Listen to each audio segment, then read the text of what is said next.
coming to you right here from Incheon, South Korea. I'm Jenny Ortiz-Bolivar, and with me is Peter Johns, CCO of IDX Games. Peter, thank you so much for your time. Thank you very much for inviting me. Now, first, Peter, tell us more about IDX Games. What services and products do you offer? Okay, so IDX is a company that's been around since about 2019.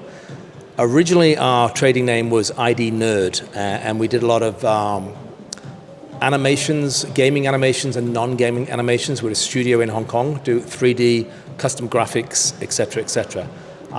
Originally, back in 2010, when that was formed, we were doing reskinning of slot machines for a lot of vendors coming to Macau. They didn't have Asian graphics, so we created Asian graphics. A lot of jackpot graphics, we did all that stuff with. And we also launched a product called 𝐂𝐨𝐧𝐧𝐞𝐭, which is a ETG product, and pretty much takes over large screen media walls and makes the graphics a lot more inviting, a lot more entertaining for the player. But we've now expanded that to add a lot more features which drive revenue and add a lot more, if you like, entertainment and value to the game. That product, 𝐂𝐨𝐧𝐴, is pretty much the standard in Macau. We have every concession in Macau. Outside of Macau, we've got it in the Philippines, and we've got it now, the version 2 launched here in Inspire early this year. So we're connected to most ETG vendors. Light & Wonder is the new vendor with the first site here. But that kind of was a product that was originally idNerd. In 2019, we rebranded the product to be non-gaming under idNerd, still the studio, but IDX brought in a lot more gaming technology. And we moved into the table space with some of the gaming technology from the stadium that we found we were driving revenue, and thought, how can we make table games a little bit more exciting, a little bit more technology savvy?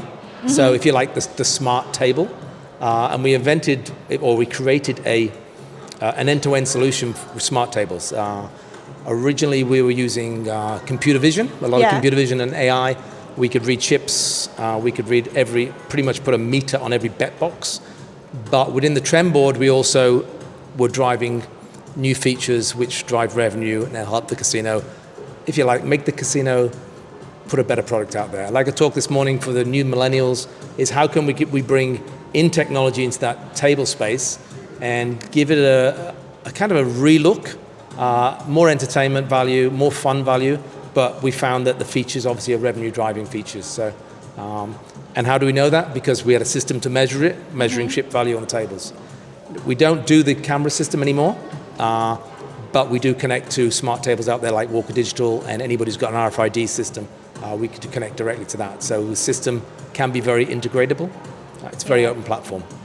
And would you say that, for example, smart table technology, because I've covered this, and I think every casino in Macau is having this technology, would you say that this is the future of casino gaming? The good thing about smart technology is, to me, if I'm going to put a technology on a table, I'm an old operator. I've been in the operation for 30, 40 years. So if I want to put technology in, I want to see a value there, either the value for the player or a perceived value for the player, but also it's got to be beneficial or a revenue generating thing.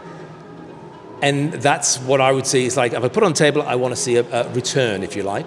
A lot of the smart table, the RFID, would also fix up issues. So obviously if you have fake chips, RFID is one of the best ways to fix up that problem. So I think that's come in to give that. Fix a problem out there, but is it really driving anything value for the customer? Not really. It's more from an efficiency from the operator and to fix sort of holes. But it does provide data where the casino can now measure a table properly, measure bets and efficiency on a table, besides from just, in the old days, you count the drop and then you make up some figure and you don't know really the performance of the game or the performance of the bets on the table.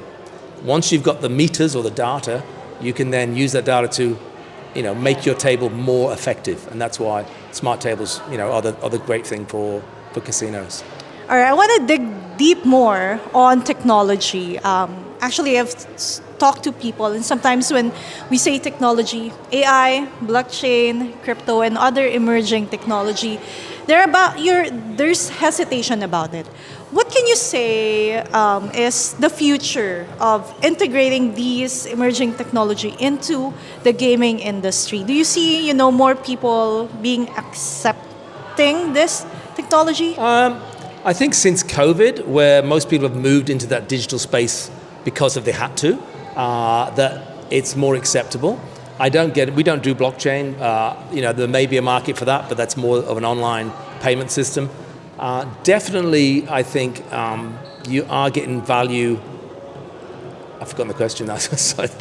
Now, the question is, what can you say about the integration of emerging technology such as AI, blockchain, and crypto into the gaming industry? Right. So with AI, we use it for, if you're collecting large amounts of data, the quickest way to analyze that data and use it in a faster way is to use AI. So instead of the old way was you do collect data, or you collect data off slot machines, and then you have analyst teams drill over these miles and data, sort of, like data dumps, and then come up with some reports a couple of days later.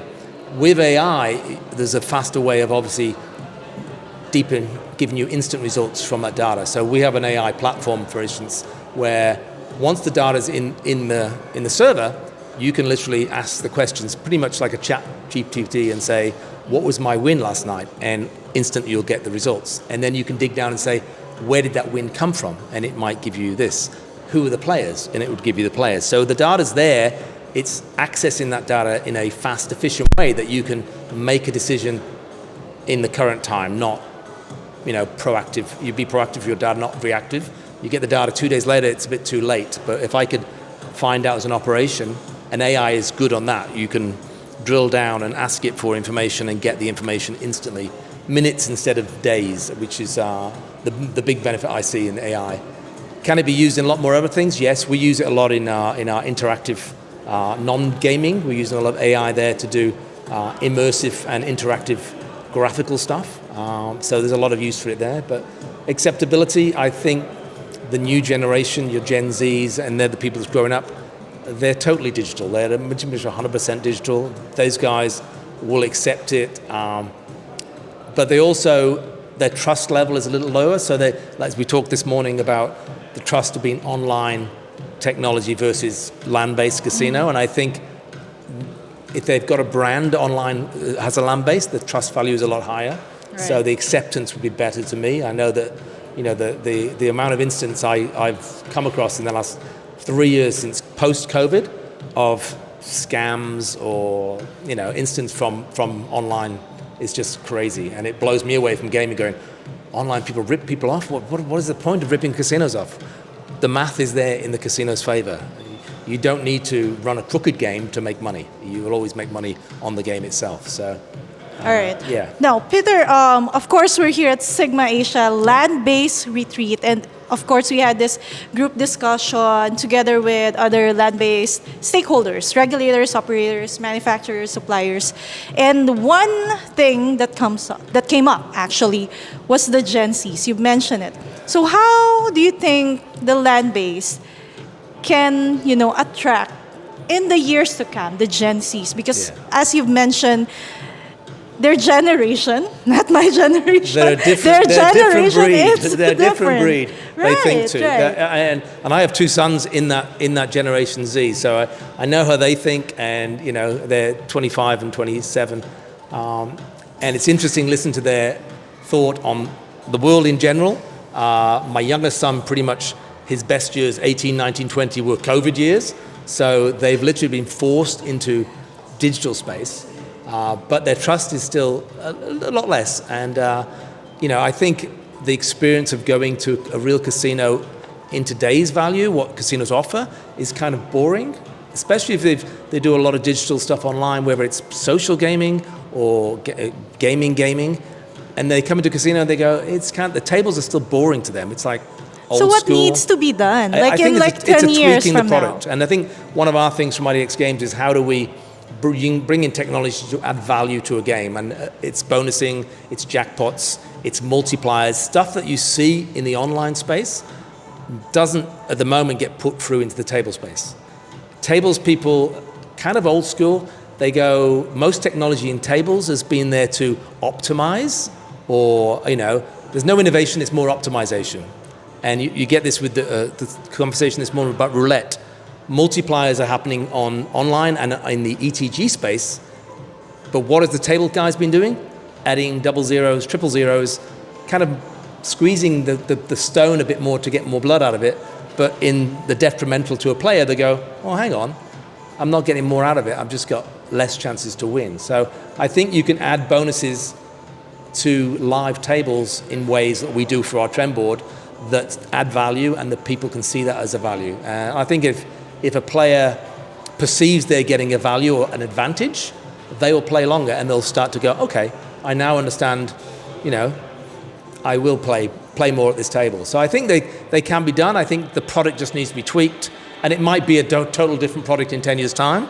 That was discussed, but I think casinos need to look at that now because that generation is their new generation. The millennials are passing on, they're getting smarter or whatever it might be, but the Gen Zs, they're your 25s going into your next 35s to 45s. So for the next 15, 20 years, that product needs to cater to their market. Definitely a challenge for the land-based industry at the moment, and we all need to look and see what we can do in the years to come. Now, Peter, I want to ask about Asia. You've have years in the gaming industry.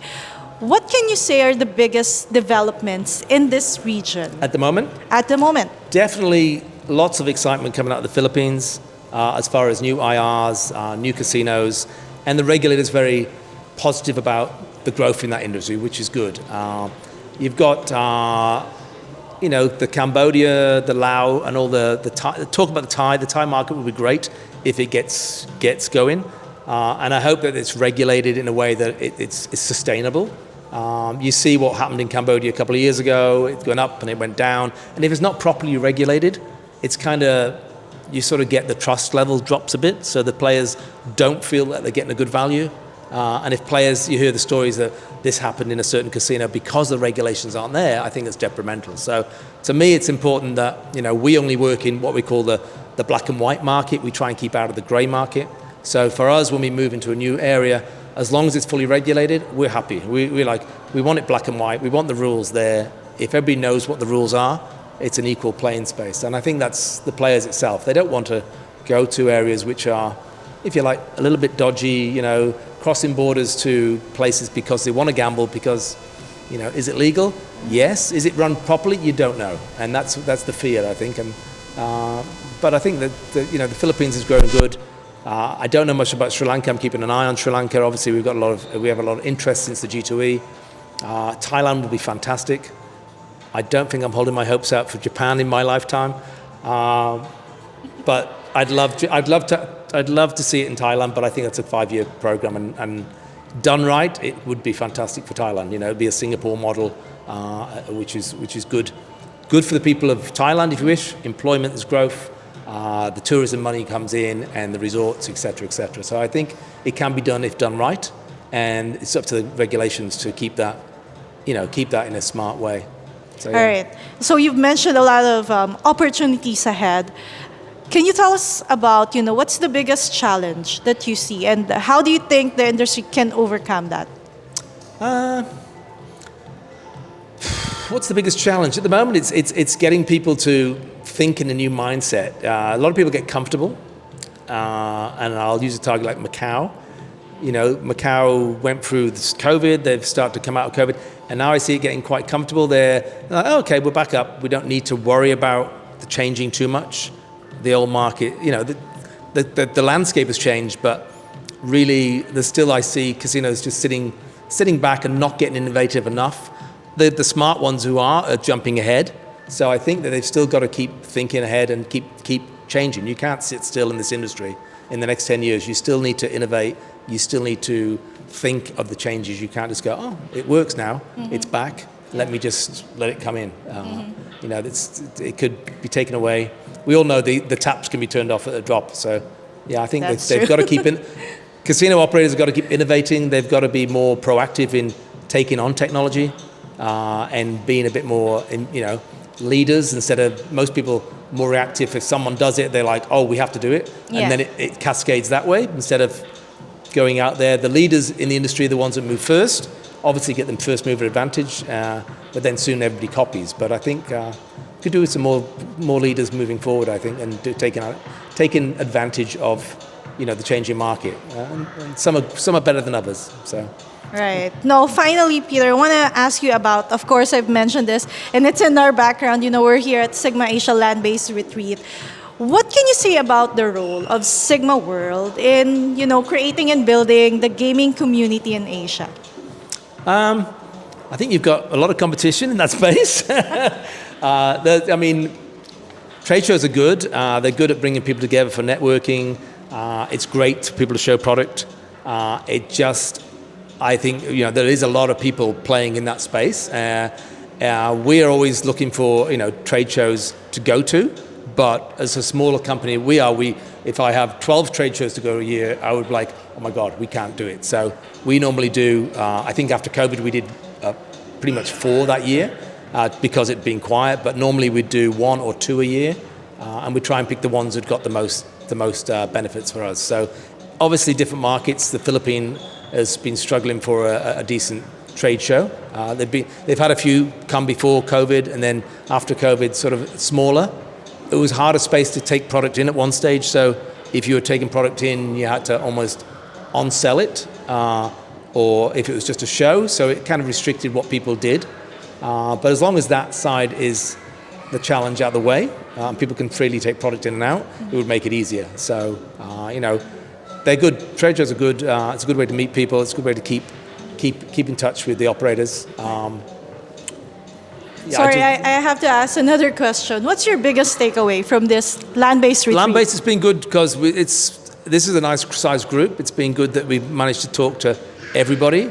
The bigger the trade show, the G2E Vegas, I barely had time to speak to anybody because I had too busy with customers, and then it was like, wow, yeah, so you can either be the right size is obviously different for each market, but I guess there's enough events where the right people get together and connect, and you can get your product or you get your conversation across. Because for us as a small company, the most important thing is sitting down with the operator, understanding where they're hurting or where they feel like they need change, and we can offer technology and go, hey, we've got answers for that. Maybe look at this stuff, but. Because a lot of the big operators don't get round to all the people in trade shows. They only get round to the big operators, and the smaller or medium-sized vendors, maybe get 5 minutes of their time, not 35. Yeah. So it's a challenge for us when we do trade shows. It's for a small company, it gets expensive. So we need to have the value of that. So it's like, I need to get through traffic, and I need to also get a return on that somewhere, or my bosses scream at me later. So. Well, it's great to know that the Sigma Asia Land-Based Retreat had been, fruitful for you as well. So again, Peter Johns of IDX Games, thank you so much for your time. Thank you very much. Good to be here. Thanks.